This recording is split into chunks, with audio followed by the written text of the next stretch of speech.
Un livre, un auteur, son écriture, son univers. Embarquement immédiat pour un voyage littéraire. Une collection d'émissions signée Tout avec presque rien.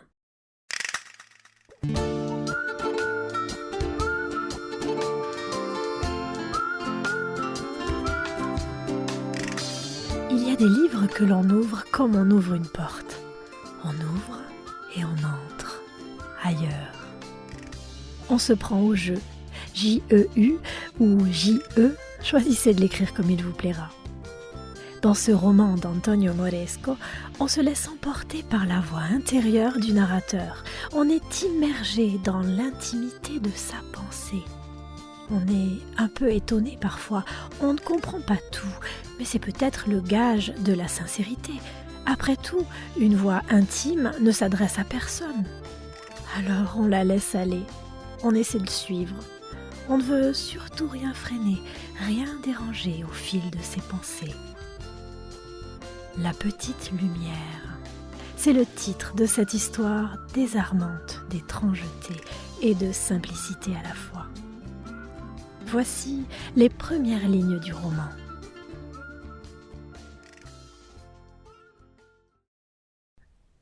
Je suis venue ici pour disparaître, dans ce hameau abandonné et désert dont je suis le seul habitant. Le soleil vient tout juste de s'effacer derrière la ligne de crête. La lumière s'éteint. En ce moment, je suis assis à quelques mètres de ma petite maison, face à un abrupt végétal.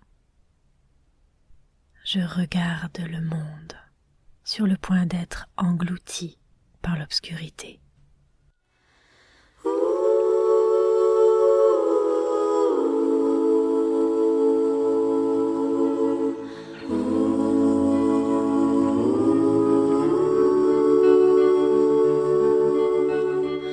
Le décor est posé.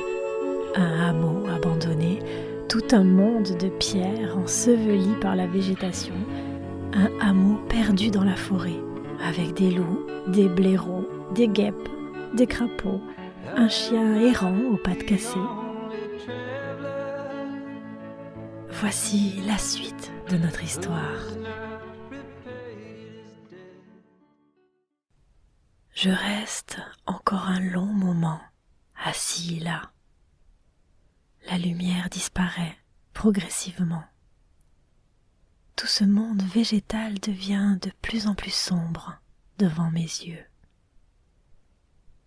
De tous côtés commencent à se lever les cris des animaux nocturnes, invisibles dans le feuillage noir.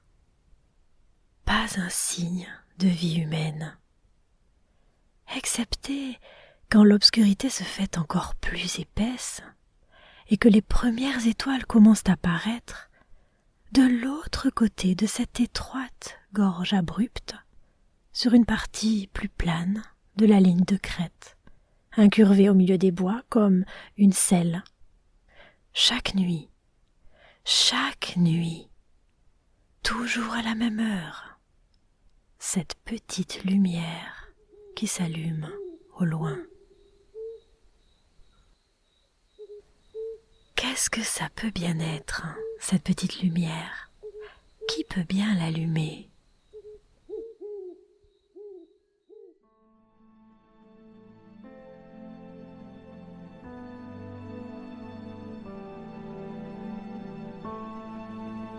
Où sommes-nous? Quelle est cette terre de montagne recouverte de forêts, où les orages sont violents, où la terre gronde, souvent secouée par des tremblements de terre? En quelle année sommes-nous? On croise bien dans le village voisin de pauvres bougres, rustres et solitaires. L'épicière, vulgaire et sale, un vieux militaire qui envoie ses chiens hargneux pour n'être pas dérangé, un berger, un troupeau de chèvres. On pourrait très bien être au Moyen-Âge ou au temps des contes de fées.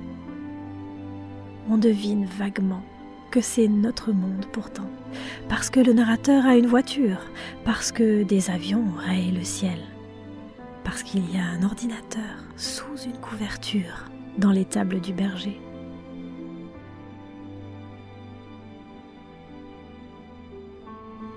Pourtant, on a vraiment l'impression d'être dans un monde sans âge. Pourquoi cet homme est-il là ? Qu'est-il venu faire dans ce hameau perdu ? Nous avons bien peu d'indices. Il ne parle jamais de son passé, ni de son futur. Il semble n'avoir pas d'autre projet que rester là, vivre au jour le jour, observer les choses autour de lui. L'introspection est totale. Nous suivons simplement le fil de ses pensées, son présent, ses préoccupations, ses initiatives, au jour le jour.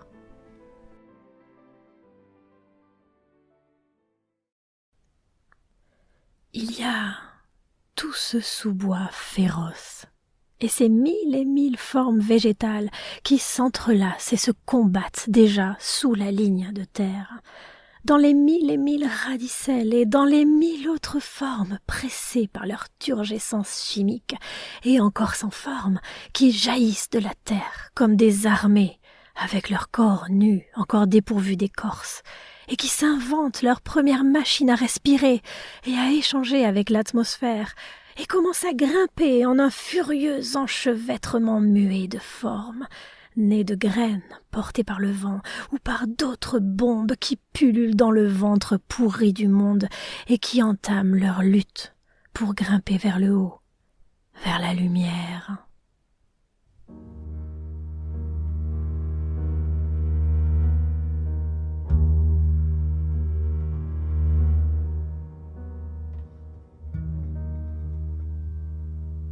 I got idea, man.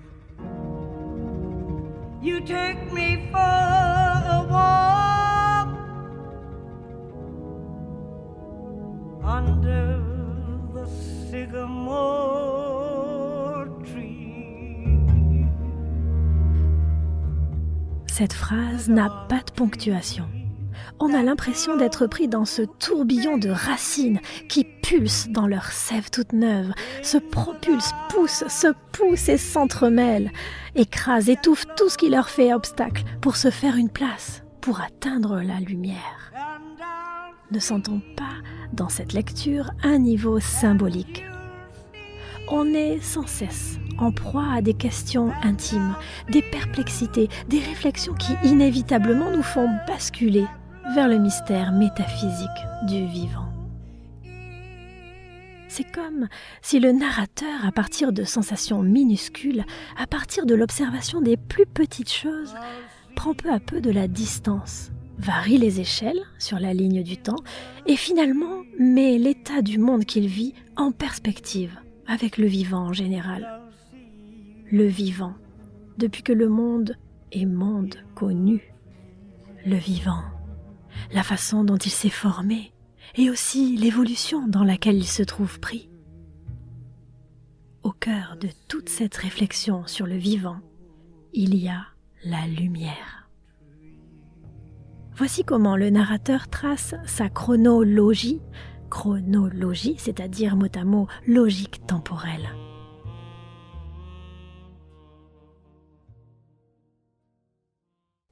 Tous continuent à mourir et à renaître et à mourir à nouveau. Toutes choses dans le même cercle de la douleur créée. Leurs cellules végétales continuent à lutter désespérément et à se reproduire et à se dupliquer en silence. Et c'est ce qu'elles continueront à faire une fois que les hommes ne seront plus là, qu'ils auront disparu de la face de cette petite planète perdue dans les galaxies. Il ne restera plus que ce tourment de cellules qui luttent et se reproduisent tant qu'arrivera encore un peu de lumière de notre petite étoile. Tous continueront à casser et à disjoindre encore plus les murs entre les pierres desquelles les petites racines se sont accrochées sur le sol, sur les plafonds. Ils jailliront en passant à travers les ouvertures des fenêtres enfoncées.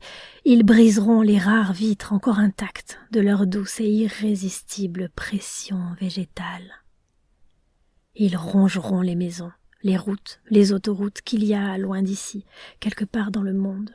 Les grandes villes désertes, pleines de gratte-ciel et de tours, ils enfonceront les vitres et les fenêtres, les rideaux de fer des garages, ils feront exploser en silence les tuyauteries, les bouches d'égout, sous leur tourment végétal et leur pression muette. Les carrosseries des voitures, les pompes à essence, les centres commerciaux tout en verre aux abords des métropoles.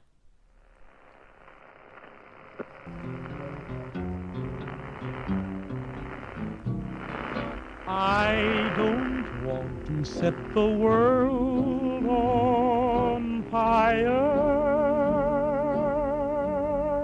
I just want to. Au-delà de ces réflexions, notre héros poursuit sa quête. Connaître et comprendre pourquoi une petite lumière s'allume de l'autre côté de la vallée. Alors évidemment, je préfère garder le suspense intact. Je peux cependant vous parler de la façon astucieuse dont Antonio Moresco construit le roman, abordant subtilement autour de la notion de lumière les problématiques de la vie, de la mort, de la réalité de nos perceptions.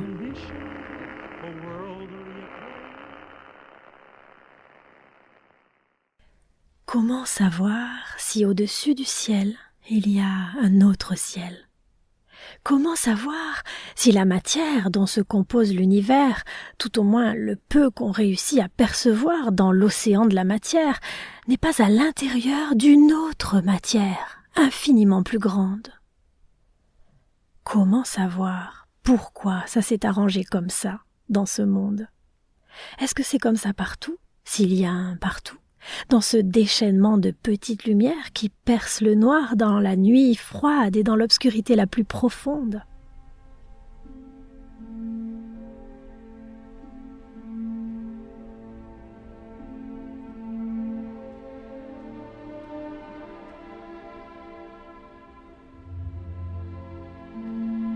Qu'est-ce que le réel en dehors de la lumière ? Et les étoiles, ce déchaînement de petites lumières perçant le noir, selon l'expression de l'auteur, quelle est leur réalité ? Toutes ces questions métaphysiques, notre narrateur se les pose toujours à partir de son simple vécu quotidien, en toute simplicité, en toute innocence. Ce décalage donne d'autant plus de force à ses réflexions. Par exemple, il parle aux arbres et aux animaux. Il parle aux blaireaux, aux guêpes, aux crapauds. Seules les hirondelles répondent au narrateur. Et leur réponse est souvent drôlatique. Écoutez.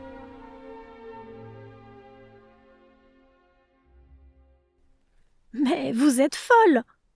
Oui, oui, on est folle !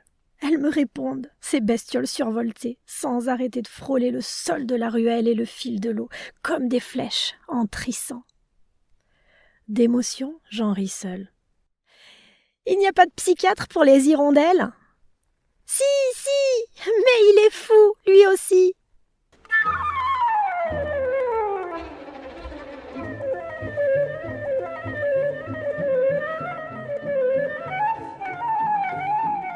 Antonio Moresco parvient à nous faire admettre que dialoguer avec des hirondelles est moins étonnant que sentir monter leur agitation malgré elles lorsqu'elles s'apprêtent à partir pour leur migration annuelle.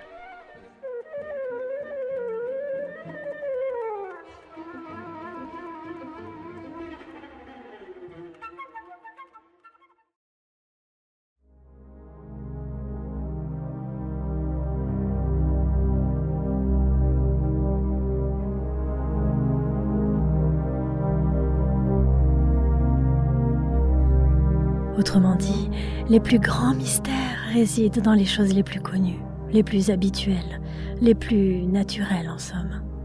La migration est un grand mystère, comme celui de la lumière qui clignote dans l'abdomen des lucioles. La photosynthèse est aussi un grand mystère, la chimie qui donne la vie, l'impulsion électrique qui donne la pensée.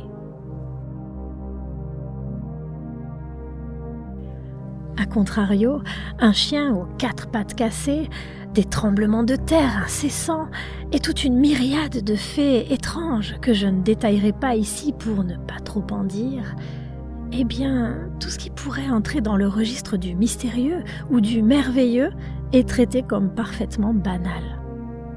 Face à ce qui est manifestement surnaturel ou étonnant pour nous, le narrateur ne s'attarde pas.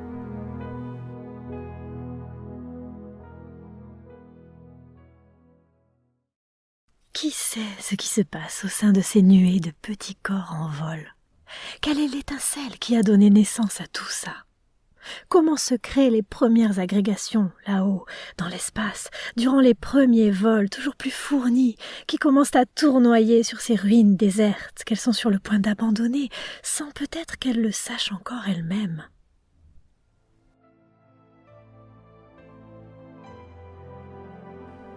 On s'interroge beaucoup sur cet homme.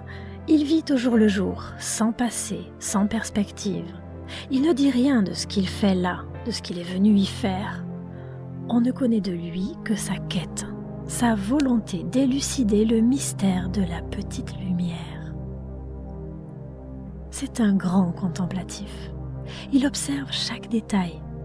L'écriture est minutieuse, à l'image de cet homme qui prend son temps, qui vit posément ses jours, comme pourrait le faire un grand convalescent, ou peut-être comme un ermite.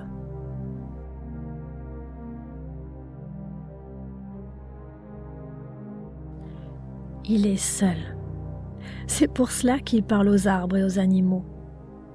On peut devenir un peu fou à force d'être seul, n'est-ce pas? En cela, l'écriture d'Antonio Moresco bascule parfois dans le registre du merveilleux. Et en même temps, il frôle l'essai philosophique de haut vol. La vie, la mort, le rêve. Où donc est-il? Et nous, lecteurs, où est-on?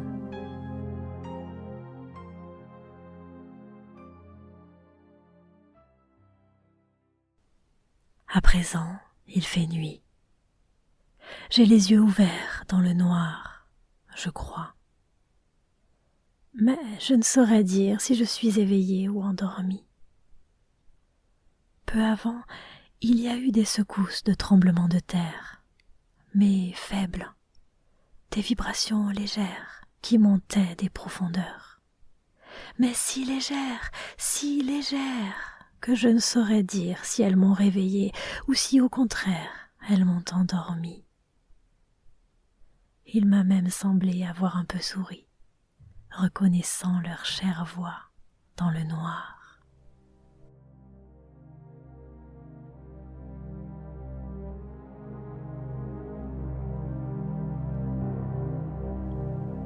Nous ne comprenons le sens de toute cette quête qu'une fois le roman terminé. Nous prenons alors la mesure de tous les éléments minuscules que nous avons laissés filer. Tout prend sens à la fin. Nous sommes pris alors d'un grand désir de tout relire. Oh, ce n'est pas grand-chose, le roman est court. Et là, chers lecteurs, je peux vous dire que le moment le plus délicieux, c'est celui de la relecture. Tout le talent d'écrivain d'Antonio Moresco nous apparaît alors.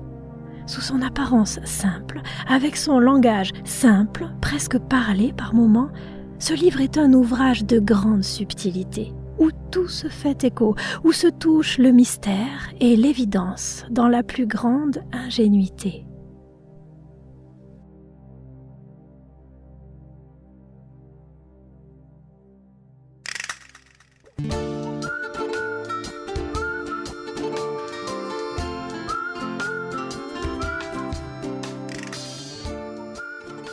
Vous souhaitez aller plus loin dans l'univers d'Antonio Moresco ou tout simplement flâner avec moi autour de ce qu'il a évoqué ou éveillé?